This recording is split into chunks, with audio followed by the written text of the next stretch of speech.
Hello everyone and welcome back to my channel.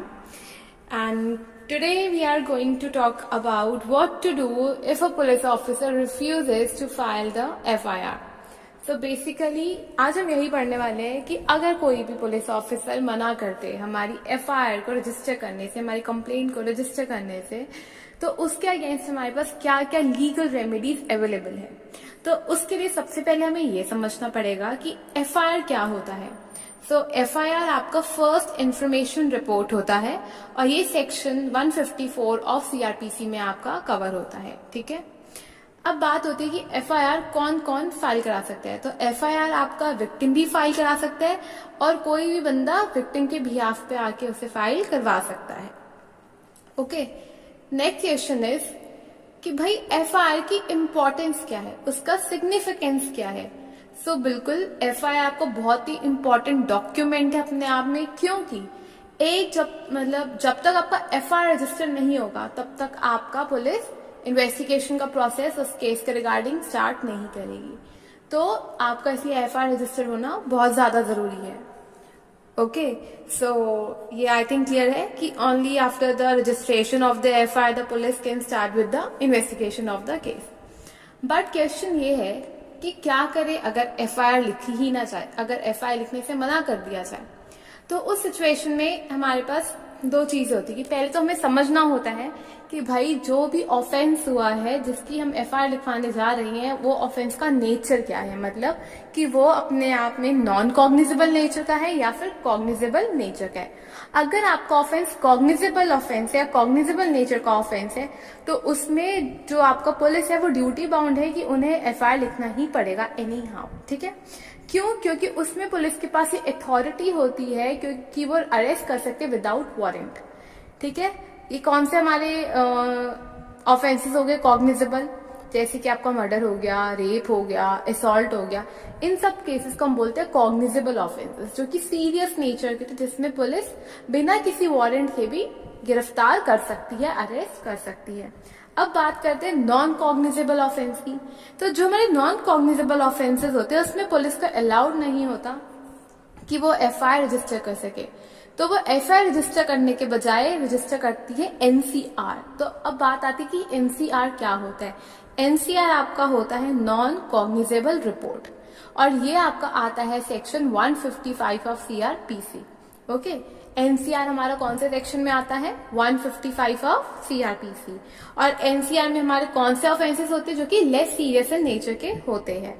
Okay, सो यहाँ से हमें एक ग्राउंड तो क्लियर हो गया कि कॉग्निजेबल ऑफेंस में पुलिस मना कर ही नहीं सकती है FIR लिखने को। ठीक है, क्योंकि वो कॉग्निजेबल ऑफेंसेस के लिए ड्यूटी बाउंड के उन्हें लिखना ही लिखना है। अब आता है क्या क्या लीगल रेमेडीज है। तो सबसे पहली लीगल रेमेडी हमारे पास ये अवेलेबल है कि अगर हमारे जो भी पुलिस इंचार्ज अवेलेबल है और वो मना करते थे हमारी FIR लिखने से, तो हम जा सकते हैं सुप्रिटेंडेंट ऑफ पुलिस के पास या कमिश्नर के पास अपनी कंप्लेंट को लेके।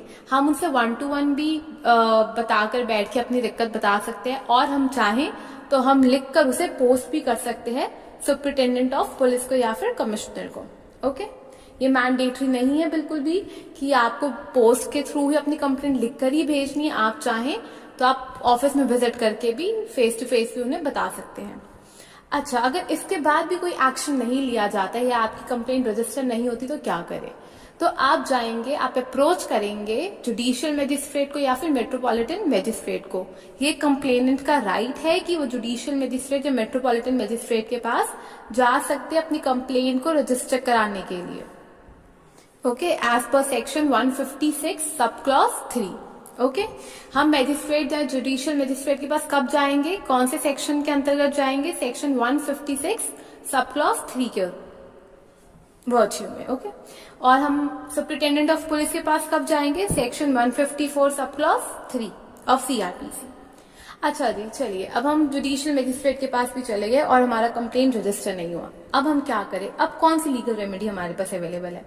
तो भी आपके पास एक लीगल रेमेडी अवेलेबल है। In that case you can approach to the honourable high court और वहां पे आपको अपनी रिट पिटिशन को फाइल कर सकते हैं। और रिट पिटिशन कौन सी होगी? आपकी मैंडेमस की होगी। ओके, अगर आपका जुडिशियल मजिस्ट्रेट भी मना कर देते हैं कंप्लेंट लिखने से, तो उस सिचुएशन में भी एक हमारे पास रेमेडी अवेलेबल है, और वो ये रेमेडी है कि हम हाई कोर्ट के सामने जाके अपनी कंप्लेंट को फाइल कर सकते हैं as in writ petition. As in what writ petition? Mandamus का। मैंडेमस का रिट पिटिशन हम फाइल कर सकते हैं किसके अगेंस्ट? उस पुलिस ऑफिसर के अगेंस्ट जिन्होंने हमारा रजिस्टर नहीं करा था कंप्लेंट को, ठीक है। Whosoever default in registering the FIR, okay, and here whosoever denotes to that police officer। अच्छा चलिए, अब हमने रिट पिटिशन भी फाइल कर दिया मैंडेमस का उनके अगेंस्ट, अब भी कोई लीगल एक्शन नहीं हो, तो अब हम क्या करें? तो विक्टिम का ये राइट है कि वो जा सकता है स्टेट ह्यूमन राइट कमीशन के पास या फिर नेशनल ह्यूमन राइट कमीशन के पास, और अपनी प्रॉब्लम को एक राइट अप में लिखेंगे और उन्हें वहां जाके हैंड ओवर कर देंगे। तब तो हमारे पास लास्ट ऑप्शन क्या होता है कि हम कहाँ जा सकते हैं? स्टेट ह्यूमन राइट कमीशन के पास या फिर नेशनल ह्यूमन राइट कमीशन के पास, और अपना जो भी कंप्लेंट है हम उन्हें वो रिटर्न में सबमिट कर देंगे, क्योंकि ये विक्टिम का राइट है। चलिए, यहाँ तक तो हमने बात कर ली कि लीगल रेमेडीज हमारे पास क्या क्या अवेलेबल है उन सिचुएशन में, उन केसेस में जहां पे हमारे पुलिस ऑफिसर मना कर दे हमारी कंप्लेंट को रजिस्टर। और अब हम बात करेंगे कि भाई ऑल्टरनेटिव रेमेडी क्या होता है, या ऑल्टरनेटिव रेमेडी का क्या सिग्निफिकेंस है और हम उसे कैसे प्रैक्टिस कर सकते हैं। तो जो भी एग्रीव्ड पर्सन होता है वो इस ऑल्टरनेटिव रेमेडी को यूज करते हैं। जैसे कि आप हाई कोर्ट में जाएंगे और जाके एक रिट पिटिशन फाइल करेंगे, ठीक है, कि जो भी आपको पुलिस की एफआईआर ना लिखने से जो भी प्रॉब्लम्स फेस करनी पड़ी, जो भी हमारा आर्टिकल 21 ऑफ इंडियन कॉन्स्टिट्यूशन हमें गारंटी करते हैं हमारी पर्सनल लिबर्टी एंड लाइफ को, जिसमें उसमें असुविधाएं जिस कारण से हमें उसे डिफिकल्टीज फेस करनी पड़ी, उसके अगेंस्ट हम क्या क्लेम करेंगे? कॉम्पनसेशन या डैमेजेस को। तो यही हमारी मेन ऑल्टरनेटिव रेमेडी का मतलब है कि जब पुलिस हमारी एफआईआर नहीं रजिस्टर करती है, जो भी उनकी इनएक्शंस होते हैं उसके कारण जो भी हमारी सफरिंग्स होती है, जिन भी राइट से हम डिप्राइव करते हैं, हम उसके लिए कोर्ट से, ऑनरेबल हाई कोर्ट से कॉम्पनसेशन या डैमेजेस को क्लेम कर सकते हैं।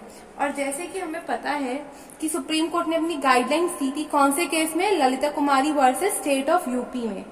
सुप्रीम कोर्ट की गाइडलाइंस से उन्होंने ये हेल्प करा था कि पुलिस ऑफिसर मना नहीं कर सकते एफआईआर को लिखने से उन केसेस में जो हमारे कॉग्निजेबल नेचर के हैं, जिसमें जो भी हमारा ऑफेंस हुआ है वो कॉग्निजेबल ऑफेंस हुआ है। तो कॉग्निजेबल ऑफेंस में ये बहुत क्लियर कट है, as per the guidelines of the Supreme Court, that police officer is duty bound to write down the complaint in FIR register. तो हम उसे बिल्कुल एफआईआर की रजिस्टर में लिखेंगे और उसे हम एफआईआर उसके लिए दर्ज करेंगे जो भी हमारे कॉग्निजेबल नेचर के ऑफेंसेस होंगे। And yeah, that is up for the session. If you people have any kind of doubt or a query, just write it down in the comment section. I'll answer that definitely. And yeah, thanks a lot for listening me.